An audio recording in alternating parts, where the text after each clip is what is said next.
Olá, nessa semana nós vamos falar sobre processamento de listas e sequências em Python. Nós vamos utilizar alguns recursos que nos dão uma eficiência maior ao processar e que também tornam o código mais simples e elegante. Vou começar falando sobre Comprehension. Comprehension é um recurso em Python bastante único dessa linguagem que permite aplicar uma operação para cada item de uma coleção ou de uma sequência de uma maneira bastante eficiente. A sintaxe dessa estrutura é dada por uma lista que recebe uma expressão e aqui a gente tem na sequência um for. Esse for é exatamente da forma como nós já vimos nas aulas anteriores.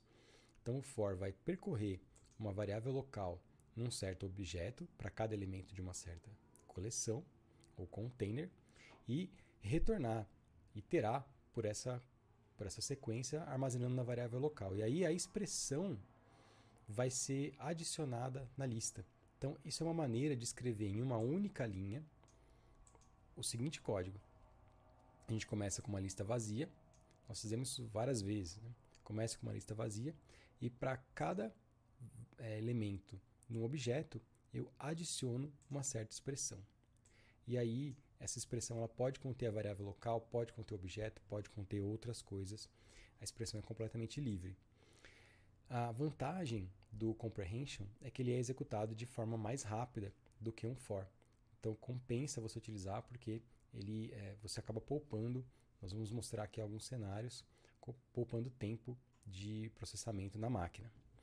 Tipicamente, comprehension é utilizado para construir listas e construir dicionários de uma maneira mais rápida. Como, por exemplo, eu quero criar uma lista com valores entre menos 50 e 50 ao quadrado. Então, suponha que eu vou fazer essa criação, eu vou utilizar um comprehension. Se inicialmente aqui pode parecer um pouco difícil de entender, é só nós lermos com calma que é fácil. Vamos lá.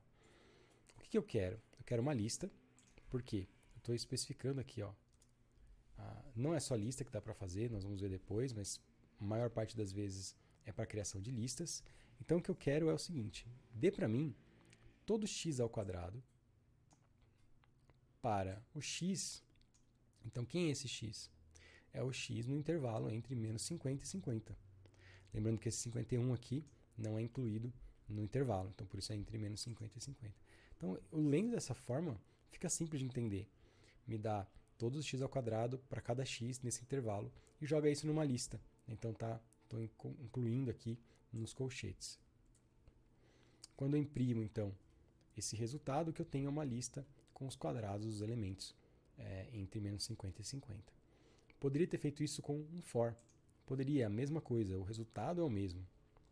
Então, se eu tenho uma lista vazia inicial, eu percorro um x para cada elemento do intervalo e vou incluindo nessa lista, fazendo um append, cada um dos elementos.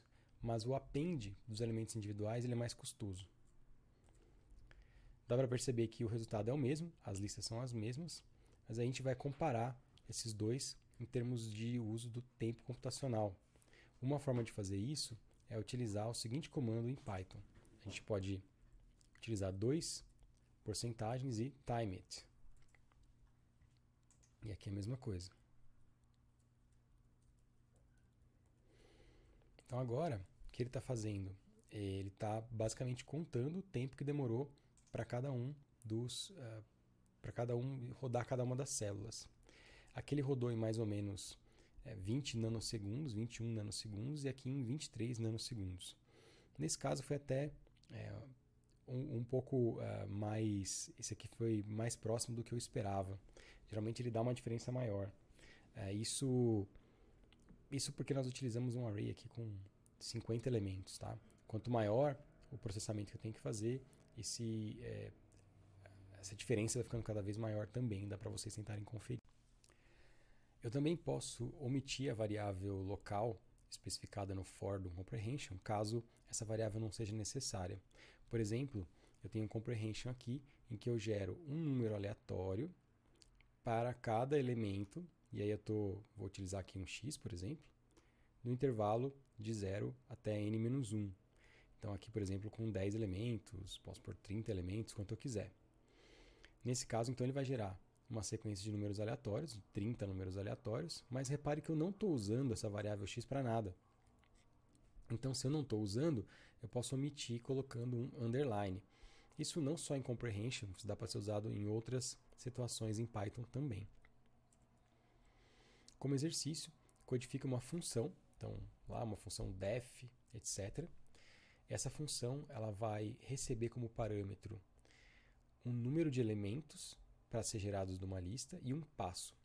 E ela vai utilizar então comprehension para gerar uma lista com n valores numéricos, iniciando em 0 e com passo p, permitindo que seja utilizado um número float como passo. Você vai arredondar cada número gerado para 5 casas decimais, usando a função round, que já está disponível em Python. Então você usa round passando o número 0,5. Então retorna essa lista. É possível também utilizar comprehension com filtragem. O que isso significa? Ao invés de simplesmente ir gerando uma expressão para todo elemento do for, eu posso condicionar a um if. Então, eu posso fazer isso condicionado a que algo seja verdadeiro. A expressão, o comprehension, a sintaxe dessa forma, tem esse estilo aqui. Ó. Começa exatamente como a gente já tinha visto. Então, eu vou executar uma expressão para cada variável local no objeto. Mas agora eu só vou fazer isso se a condição for verdadeira. Isso aqui é equivalente a fazer o seguinte. Ó. Eu ter uma lista vazia. Eu vou percorrer um objeto utilizando, iterar por um objeto utilizando uma variável local. E se uma condição for verdadeira, eu vou adicionar nesse caso aqui, né, eu estou como variável, aqui acho que não é legal, né, mas pode ser uma lista mesmo. Mas é uma variável. Então tem uma lista. Nesse caso é uma lista. Depois nós vamos ver também, eu comentei com vocês que dá para usar coisas que não sejam listas em comprehension.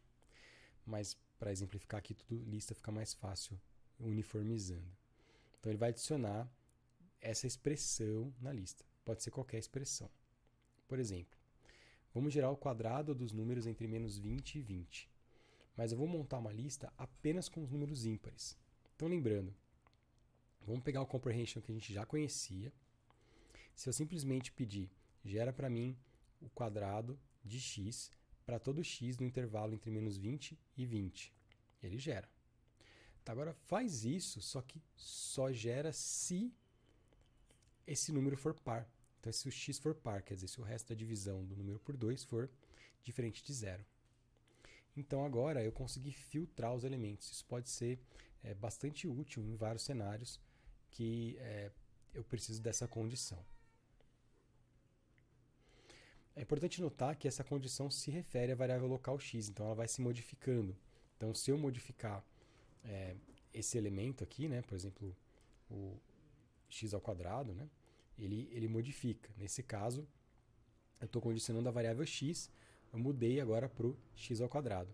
Então, dependendo da condição, ele pode alterar o resultado.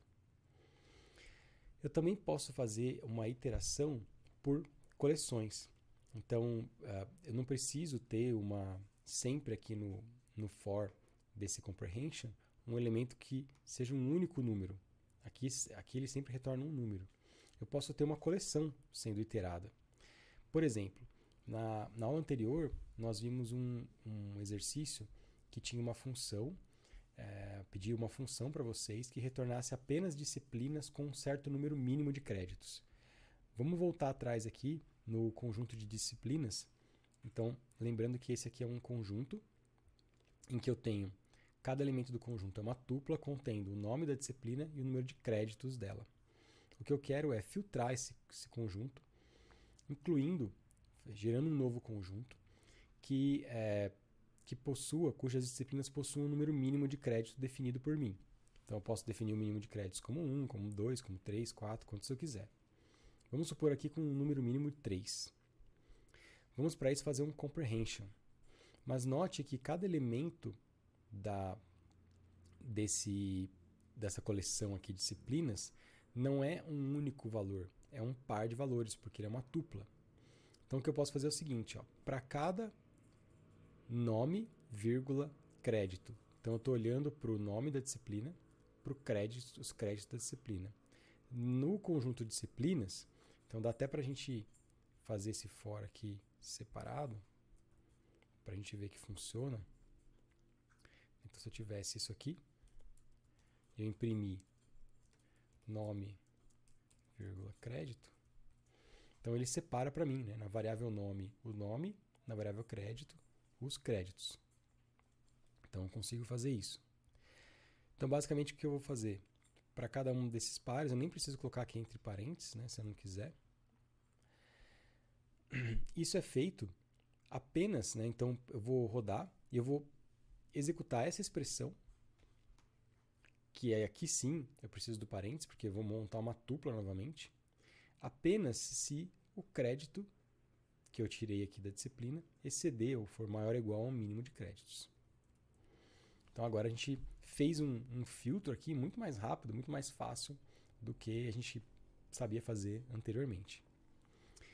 Note que aqui eu preciso da vírgula porque se eu não incluir do parênteses, se eu não incluir o parênteses, né, ele vai dar uma sintaxe inválida, porque a expressão ela precisa ser uma expressão única. Então aqui eu tenho que obrigatoriamente agrupar e dizer, bom, isso aqui é uma tupla, essa é a expressão. Ela resulta, cada elemento da lista é uma tupla. Isso seria equivalente a fazer algo assim. Eu tenho para cada nome e crédito em disciplinas, se o crédito for maior que o mínimo, então eu faço um append nessa lista. Então aqui eu estou fazendo para a lista e tirando listas aqui como resultado. Como opção, se eu quero como resultado, ao invés de gerar uma lista, gerar um outro conjunto, eu simplesmente troco aqui. Ó. Então o que eu vou gerar nesse comprehension é um conjunto, e ele gera um conjunto. Também posso mudar aqui para conjunto. E ao invés de append, usar add. Então eu consigo o mesmo resultado, só que ao invés de utilizar um comprehension no contexto de uma lista, para gerar uma lista, estou gerando um conjunto. Dá para verificar se os dois conjuntos são iguais, eles são iguais. Não só eu posso usar um if para filtrar alguma coisa, mas eu posso usar o else também. Então, assim como a gente usa o if-else, a gente usa o if-else também dentro de um comprehension. Para que o Python reconheça que você vai usar if-else e não só o if, uma coisa meio chatinha aqui, mas que não me culpe, não foi eu que fiz, vou ter que puxar o if para o início aqui, não para depois do for. Então, ao invés de utilizar, quando eu tenho só if, sem else, é depois do for. Quando eu tenho if-else, é antes do for. Tem que lembrar dessa regrinha. Mais uma vez, não se assustem, é só vocês lerem aqui que dá para entender. Ó. Gera para mim uma sequência dada por essa expressão, só que eu não vou gerar essa expressão de qualquer jeito, não. Eu só vou gerar essa expressão aqui, vai ser válida se a condição for verdadeira. Se ela for falsa, eu vou usar uma outra expressão. Então é como se eu tivesse assim, ó, expressão se falso, expressão se verdadeiro. Fica até melhor agora. Ó. Então, faça essa expressão se a condição for verdadeira. Se não, faça essa outra expressão como para cada variável local no objeto. Então, isso é útil para quando eu tenho um valor para substituir, no caso, ou uma expressão para substituir no caso em que a condição é falsa. Por exemplo, eu quero computar o quadrado dos números entre menos 20 e 20. Se o resultado for par, então aqui eu tenho que alterar, ó, se o resultado é par, não x é par. Então, se x elevado ao quadrado for par, ele retorna o quadrado. Se for ímpar, ele retorna menos 1. Então, isso é diferente daquele outro que a gente tinha feito anteriormente. Repara que agora ele vai substituir o valor explicitamente. Eu poderia também, ao invés de menos 1, fazer alguma outra coisa aqui. Então, ao invés de calcular o quadrado, se o número for ímpar, eu calculo o número ao cubo. Ou eu divido esse valor por 2. Então, depende do que eu quero fazer aqui. Fica livre, na verdade, para eu realizar o que eu quero fazer quando o resultado é falso. Isso pode ser bastante poderoso para fazer filtragem em conjunto com comprehensions. Um exercício para vocês A partir de um vetor de números aleatórios, então, gerando, por exemplo, aqui um número aleatório, você vai calcular o log de cada um dos elementos desse vetor. Eu estou chamando de vetor, mas é uma lista, né? Mais exatamente. Em algumas linguagens de programação, a gente chama de vetor porque é um vetor, mas em Python é uma lista. Eu vou calcular o log daquele número e criar uma outra lista com o resultado que é o log daquele número, daqueles números. Mas, se o número for 0, você vai substituir o valor por none, que é o not a number da biblioteca math, para indicar que o resultado não é numérico. Também posso fazer comprehensions com iteração paralela em diferentes coleções. Não é só em comprehensions que eu posso fazer isso, eu posso fazer com for normal. Eu vou começar aqui exemplificando com for. Eu posso fazer um for que eu tenho um conjunto de variáveis em que eu vou pegar uma variável, vai iterar em cada coleção diferente. Então eu posso ter coleções diferentes, múltiplas coleções, e cada variável recebe um elemento de uma coleção. Então é diferente do anterior, que nós tínhamos uma tupla. Né? Nós não estamos iterando por uma lista de tuplas, por exemplo. Aqui eu estou, por exemplo, processando duas listas separadas. Então eu pego uma lista, a var1 vai receber o primeiro elemento da coleção 1, a var2 vai receber o primeiro elemento da coleção 2. Executo for. Depois, a var1 vai receber o segundo elemento da coleção 2 e a var2 o segundo elemento da coleção 2 e assim por diante. E vamos nessa sequência. Eu posso colocar isso num comprehension também. Então eu vou fazer uma expressão para um conjunto de variáveis que vem de uma sequência de várias coleções distintas. E eu faço isso utilizando a função zip. Então, vou fazer aqui um exemplo bem rápido. Né? Eu tenho for, eu tenho o elemento a e b em zip, e aí eu posso pegar, então o a pega aqui de uma lista, então vou pegar do 1, 2, 3, e eu tenho uma segunda lista, a, b, c. Então o que ele está fazendo? Pode ser até uma lista, uma tupla. Aqui a gente já sabe que o que importa é que eu tenha duas coleções de objetos aqui. E aí então, print A, print B. Então eu consigo fazer 1A, 2B, 3C. Então ele está percorrendo elas em paralelo, né? Não está fazendo isso aninhado, um dentro do outro. Está em paralelo mesmo, 1A, 1B, 1C. O que acontece se eu tiver um elemento aqui com mais? Então, se eu tenho aqui 4, 5, 6. Ele vai sempre nivelar pela sequência com menor número de elementos. Então, como ele não consegue pegar o próximo aqui depois do C, ele para no C e para de executar o for.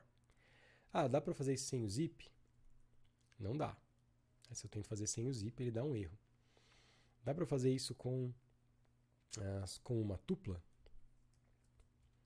Não dá também. Ele não consegue desempacotar dessa forma. Então, o zip serve para desempacotar objetos, né, elementos de listas distintas. Ou de sequências distintas. Vamos dar um exemplo aqui. Então, eu tenho um exemplo de zip. Eu gerei duas listas e uma tupla. E aí eu vou fazer o seguinte. Pega para mim o i, jt. Então, o i vai receber elementos da lista 1, o j, elementos da lista 2 e o t, elementos da tupla 1. E imprime para mim cada um dos elementos. Então, é isso que ele está fazendo. E ele está nivelando pelas sequências de menor tamanho. Nesse caso, a única que é maior é a lista 2. Né? Então, ele não exibe os elementos do 16 para frente da lista 2. Combinando com comprehensions, a gente pode usar essa ideia para percorrer duas listas ao mesmo tempo e montar uma nova lista, que, por exemplo, combina os elementos. Um exemplo típico é verificar se eu tenho quais são os elementos iguais ou diferentes de um par de listas. Então, vamos supor que eu quero checar se está tudo ok com uma lista com base numa lista que deveria estar duplicada. Eu quero encontrar quais são as diferenças, etc. Por exemplo, eu quero retornar as posições que são iguais, né, os elementos que são iguais. Então, como é que eu faço isso? Vamos com calma aqui que a gente lê o comprehension. Retorna para mim um elemento x, eu vou criar uma lista com elementos x, só se o x for igual ao y. Mas de onde vem esse y? Se não, vamos com calma, né? Só se o x for igual a um certo y. Se não, retorna falso. Como é que eu vou obter isso? Bom, eu vou obter isso do seguinte: para cada x e y nas listas vals1 e vals2. Então, o x vem do valores 1, o y vem do valores 2, então ele vai comparar. Ó. X é igual a y? É. Então eu copio x. Então, estou copiando da lista X, da lista vals1. Se não, falso. Então, ele retorna para mim uma lista que tem os elementos, só quando é igual, quando é diferente, ele exibe falso. Então, mais um exercício para vocês. Tem que fazer bastante exercício para poder pegar aqui o conceito. Codifique uma função que receba como argumento duas listas. Então, é a mesma ideia aqui que a gente já fez, mas com uma outra intenção, fazendo uma multiplicação elemento a elemento. Então, dá uma olhada aqui com calma no exercício. Temos também a possibilidade de fazer comprehensions alinhados. Assim como a gente consegue fazer um for dentro do outro, então for aqui dentro, com ifs, etc., dá para criar aqui o comprehension do tamanho que a gente quiser, percorrendo os fors em sequência, um dentro do outro. Então, uma aplicação possível é gerar o produto cartesiano entre duas coleções, ou seja, todas as combinações possíveis dessas duas coleções. Mais formalmente, se eu tenho, por exemplo, A e B como sendo conjuntos de dados, o produto cartesiano é o conjunto de todos os pares A minúsculo, B minúsculo, em que A minúsculo está no conjunto A e B minúsculo está no conjunto B. Então, eu teria aqui a condição de fazer o produto cartesiano muito fácil utilizando uma comprehension. Se eu tenho uma situação como essa, quer dizer, para cada variável 1 no objeto 1, e dentro disso, né, para cada valor do objeto 1, eu tenho de novo um for que percorre um objeto 2, o que eu faço é simplesmente colocar mais um for aqui no comprehension. Então, esse segundo for está dentro do primeiro for. Posso colocar 3? Posso. E assim por diante. Vamos fazer isso aqui. Ó. Nesse caso, ao invés de criar uma lista, eu vou criar um conjunto mesmo, porque eu quero o produto cartesiano como sendo um conjunto de elementos. Então, vocês vão reparar aqui que eu estou utilizando as chaves nesse caso. Posso até, para garantir, colocar 7 aqui? Posso, né? Vamos lá. Então, eu quero criar um conjunto de pares A e B, então tuplas A e B, para A no conjunto A e para B no conjunto B. Só que isso aqui não é em paralelo, tá? Quando eu coloco assim, um está dentro do outro. Então, vamos primeiro gerar com comprehension. Então, ele gerou para mim um conjunto que tem, ó, aqui a ordem, né, ela não, pode ser que não fique exatamente na mesma ordem, tá? Mas como é um conjunto, se fosse uma lista, a gente teria as coisas um pouco mais organizadas, tá? Mas enfim, aqui tá como, eu já estou definindo como conjunto, né, aqui fora. Então, vamos converter para lista, só para mostrar aqui que nesse caso é o conjunto. Mas aí se eu tenho uma lista, então ele muda um pouquinho a ordem, tá? A gente já sabe que quando tem conjunto, pode ser que a gente tenha uma ordem não muito óbvia dos elementos. Então, mas o importante é que ele gera o produto cartesiano. Então, estão aqui B com 10, A com 10. B com 20, A com 20. A com 30 e B com 30. Então, temos todas as combinações das duas listas. Com for, a gente teria que fazer assim, ó. Criar um conjunto, depois percorrer cada elemento A do conjunto da lista A, e para cada um dos A's, eu vou percorrer um B da lista B. E aí eu adiciono no produto cartesiano aqui, no conjunto, que é o produto cartesiano, um par A e B. Isso também dá o mesmo resultado. Então, já fizemos, né? Então não preciso fazer aqui. Então, o que é importante dizer, né? Ele está percorrendo, então vou fazer um print aqui para mostrar. Ele está percorrendo para cada elemento. Então, o A, ele vai olhar o B inteiro, 10, 20, 30. Depois, para o B, ele olha o B maiúsculo inteiro, 10, 20, 30 de novo. Importante dizer que é isso que ele está fazendo aqui no for e no comprehension também. E, finalmente, eu posso formar a lista de listas. Então, uma expressão de um comprehension pode ser uma lista.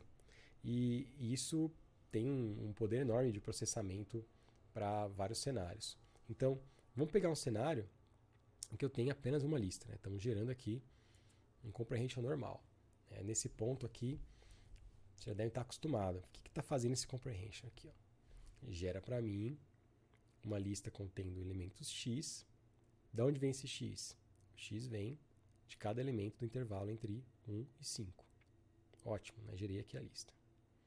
Eu posso inserir esse comprehension dentro de um outro comprehension? Sim, posso. Então vamos ver, olha.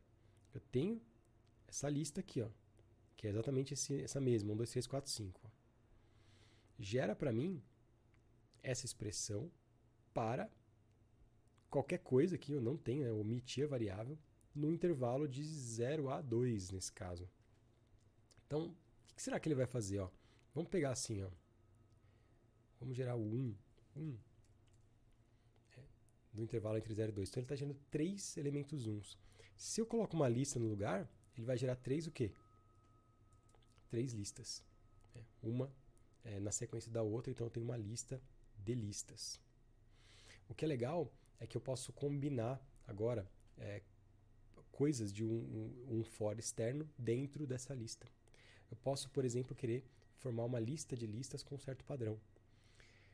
Um exemplo em que a lista possui valores zeros, né? Então cada lista que eu vou incluir possui todos os valores zeros, exceto por um deles que tem valor 1.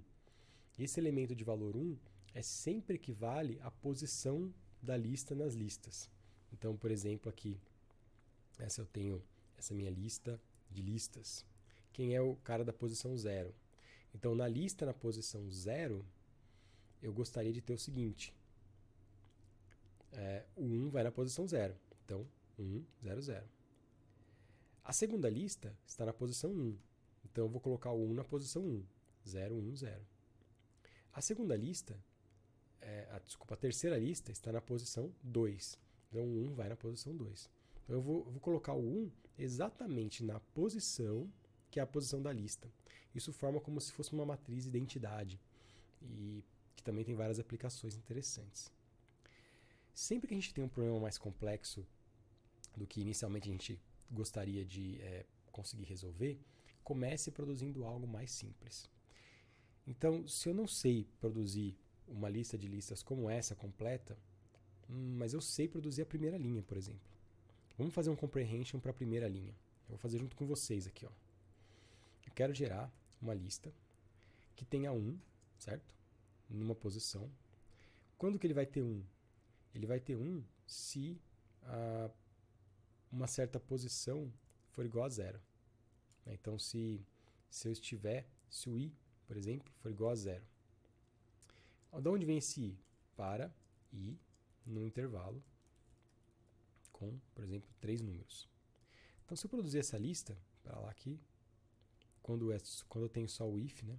O if vai na frente aqui. Então, se eu produzo todos uns, não tenho nenhuma... Você pode começar até assim, né?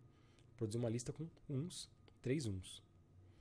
Bom, mas eu quero gerar 1 só se o elemento i for igual a 0. Então, ele só gera uma vez, né? Porque o i é igual a 0 só uma vez. Então, eu preciso do else também. Então, vou colocar aqui. Ele vai posicionar 1 se a posição for 0. Se não, ele joga 0. Então, agora eu tenho 1, 0, 0. E o que eu preciso mudar aqui para ir mudar o 1 de posição? A posição do i. Então, como eu estou gerando uma lista aqui, ó, com elementos variando de 1 até, poderia ser 1 até 5, por exemplo. Para eu posicionar o 1 na primeira posição é 0. Na segunda posição é 1. Na última posição é 4. Então, eu já consegui fazer aqui qualquer uma dessas listas. Agora é só um jeito de eu pensar como é que eu coloco isso de uma maneira que eu gere múltiplas dessas listas. Vamos tentar melhorar um pouco. Ó. Eu tenho um n já, que é uma variável que controla o tamanho da lista. Eu tenho também a posição, que é a posição que eu quero que o 1 fique. Então já defino isso como uma variável, já me ajuda. Então eu estou aqui imprimindo aquela linha como eu gostaria. Vamos supor que eu estou 4 aqui, também fica igual.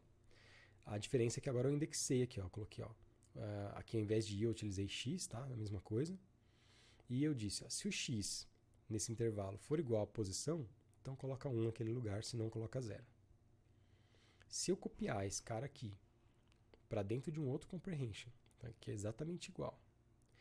E agora, o que eu preciso? Eu preciso criar novas linhas. Né? Se eu tenho aqui a posição, se eu fixo a posição 0 e eu crio múltiplas linhas, o que ele vai me dar aqui são múltiplas linhas iguais. Só que basta eu mudar qual é a posição aonde vai o 1. E quem muda a posição onde vai o 1? Esse outro for. E agora sim eu consegui o que eu queria. E aí agora eu posso criar listas aqui de listas de tamanhos diferentes e processadas de maneira automática. Muito bem, sei que é muita coisa, mas vamos lá. 2 exercícios para vocês, ver se vocês conseguiram pegar aí o conteúdo. O primeiro é razoavelmente tranquilo. Vocês vão fazer uma comprehension que simule uma matriz, assim como a gente fez agora, só que os elementos vão ser dados por uma multiplicação dos seus índices I e J. Pensa aqui que eu tenho o índice I como sendo o índice da linha onde a matriz, onde a lista vai ser inserida, e o J é o índice da coluna. Então é como se eu tivesse, por exemplo, aqui, essa é a lista, como é a primeira lista, então o I aqui é igual a 1. Desculpa, a primeira lista o I é igual a 0. Na segunda lista, o I é igual a 1. Depois o I é igual a 2, igual a 3, e assim por diante. Nesse primeiro elemento, o J é igual a 0. J igual a 1, J igual a 2, J igual a 3, J igual a 4, e assim por diante. Então vocês vão criar um comprehension que simule uma matriz, que tenha, por exemplo, quando o valor é igual a 3, o n é igual a 3, ele gere uma lista de listas nessa ordem. E um desafio. Esse desafio eu vou pedir aqui com calma que vocês olhem. Basicamente, eu preciso criar um comprehension numa única linha que vá retornar a distância entre pontos 3D. Então, isso é bastante comum em computação gráfica, trabalhar com isso, em jogos, etc. Eu tenho um conjunto, uma nuvem de pontos 3D, em robótica também. Eu tenho uma nuvem de pontos 3D, então são pontos num espaço. E eu quero saber qual é a distância entre esses pontos nesse espaço. Para isso eu posso utilizar várias distâncias. Aqui eu estou propondo uma simples soma das diferenças de cada dimensão, x, y e z. Só que eu quero calcular todas as distâncias utilizando um único comprehension, para ser mais rápido. Vocês vão notar que a diagonal principal da matriz de distâncias ela vai ser 0, porque eu vou calcular aqui a distância entre um ponto e ele mesmo. Então a distância entre um ponto e ele mesmo é 0. Mas eu quero calcular a distância entre o primeiro ponto e o segundo. Depois entre o primeiro e o terceiro. Entre o primeiro e o quarto. Depois entre todos contra todos. E isso fazendo num único comprehension. Vai dar um pouco de trabalho. Comecem devagar, tentem bastante e boa sorte.